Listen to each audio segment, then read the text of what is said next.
आवश्यकता है।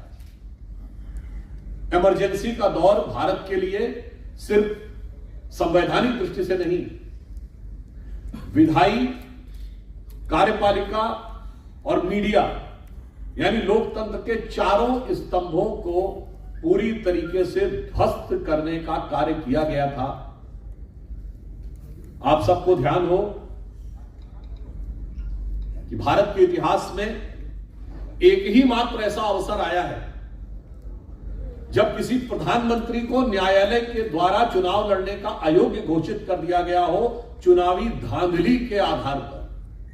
वो श्रीमती इंदिरा गांधी थी और उसकी परिस्थितियों के बाद के समय में यह इमरजेंसी लगाई गई।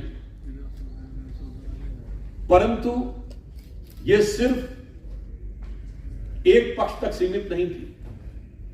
25वां संविधान संशोधन कार्यपालिका के अधिकारों पर नियंत्रण था, तो 39वें संविधान संशोधन ने न्यायपालिका को प्रधानमंत्री के किसी भी कार्य की समीक्षा करने के अधिकार से वंचित कर दिया गया। मीडिया के साथ क्या स्थिति हुई कि हर खबर सेंसर होकर जाती थी।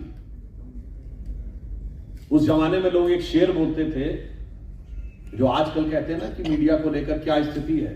उस जमाने में कहा जाता था कि अब तो गालिब ज़ौक़ साहिर मीर सरकारी। बड़े बड़े शायर थे ना, गालिब का नाम सुना होगा आपने, शेख मोहम्मद इब्राहिम ज़ौक़, मीर तकी मीर। तो उन्होंने कहा अब तो गालिब ज़ौक़ साहिर मीर सरकारी, शायरी की हो गई तासीर सरकारी। अब तो सरकार को दिखाकर शेर लिखने पड़ते थे। वो दौर मीडिया ने देखा।